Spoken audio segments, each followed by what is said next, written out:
श्री परमात्मने नमः। श्री वाल्मीकि रामायण उत्तरकांड 49वां सर्ग। मुनि कुमारों से सूचना पाकर ऋषि वाल्मीकि का सीता जी के पास आ उन्हें सांत्वना देना और अपने आश्रम लेके जाना। जहाँ सीता जी रो रही थीं, वहाँ से थोड़ी ही दूर पर ऋषियों के कुछ बालक थे। वे उन्हें रोते देख अपने आश्रम की ओर दौड़े, जहाँ उग्र तपस्या में मन लगाने वाले भगवान वाल्मीकि मुनि विराजमान थे।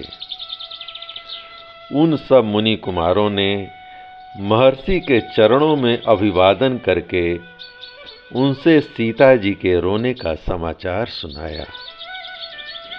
वे बोले, भगवान, गंगा तट पर किन्हीं महात्मा नरेश की पत्नी हैं, जो साक्षात लक्ष्मी के समान जान पड़ती हैं। इन्हें हम लोगों ने पहले कभी नहीं देखा था। वे मोह के कारण विकृत मुख होकर रो रही हैं। भगवान, आप स्वयं चलकर अच्छी तरह देख लें। वे आकाश से उतरी हुई किसी देवी सी दिखाई देती हैं। प्रभो, गंगा जी के तट पर जो वे कोई श्रेष्ठ सुंदरी स्त्री बैठी हैं, बहुत दुखी हैं। हमने अपनी आँखों से देखा है, वे बड़े जोर जोर से रोती हैं और गहरे शोक में डूबी हुई हैं। वे दुख और शोक भोगने के योग्य नहीं हैं, अकेली हैं, दीन हैं और अनाथ की तरह बिलख रही हैं। हमारी समझ में वे मानवीय स्त्री नहीं हैं। आपको उनका सत्कार करना चाहिए।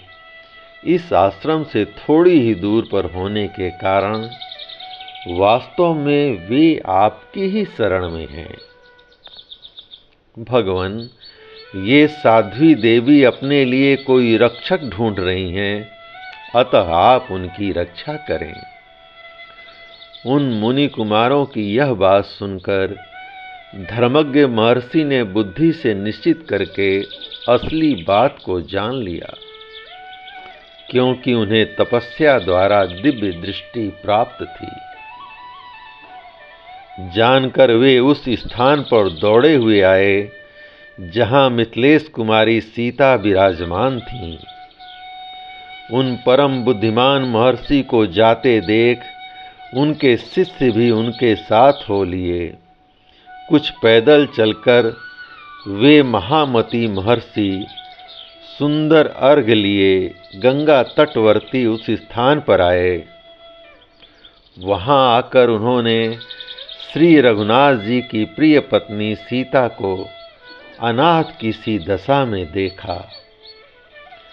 शोक के भार से पीड़ित हुई सीता को अपने तेज से आह्लादित सी करते हुए मुनिवर वाल्मीकि मधुर वाणी में बोले,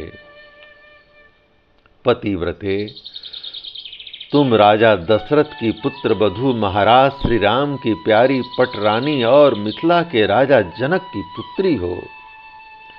तुम्हारा स्वागत है। जब तुम यहाँ आ रही थी, तभी अपनी धर्म समाधि के द्वारा मुझे इसका ज्ञान हो गया था। तुम्हारे परित्याग का जो सारा कारण है, उसे मैंने अपने मन में जान लिया है। महाभागे, तुम्हारा सारा वृतांत मैंने ठीक ठीक जान लिया है। त्रिलोकी में जो कुछ हो रहा है वह सब मुझे विदित है। सीते, मैं तपस्या द्वारा प्राप्त हुई दिव्य दृष्टि से जानता हूँ कि तुम निष्पाप हो, अतः विदेह नंदनी अब निश्चिंत हो जाओ। इस समय तुम मेरे पास हो।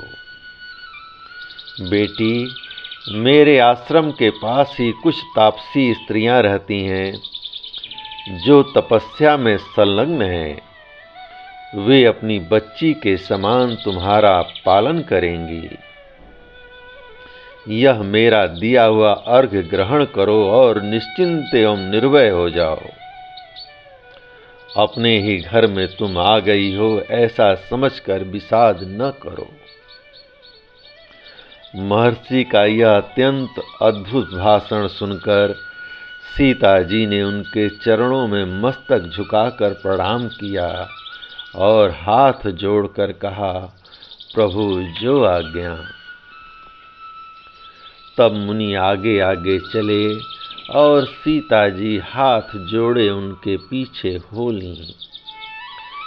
विदेह नंदिनी के साथ महर्षि को आते देख मुनि पत्नियां उनके पास आईं और बड़ी प्रसन्नता के साथ इस प्रकार बोलीं, मुनि श्रेष्ठ, आपका स्वागत है। बहुत दिनों के बाद यहाँ आपका शुभागमन हुआ है। हम सभी आपका अभिवादन करते हैं। बताइए हम आपकी क्या सेवा करें।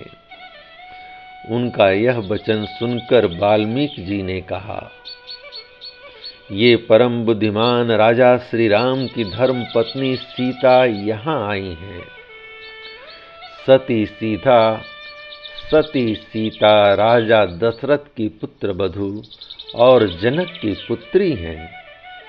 निष्पाप होने पर भी पति ने इनका परित्याग कर दिया है, अतः मुझे ही इनका सदा लालन पालन करना है। अतः आप सब लोग इन पर अत्यंत स्नेह दृष्टि रखें। मेरे कहने से तथा अपने से ही गौरव से भी ये आपकी विशेष आदरणीय हैं। इस प्रकार बारंबार सीता जी को मुनि पत्नियों के हाथ में सौंपकर महायशस्वी एवं महातपस्वी वाल्मीकि जी शिष्यों के साथ फिर अपने आश्रम लौट आए।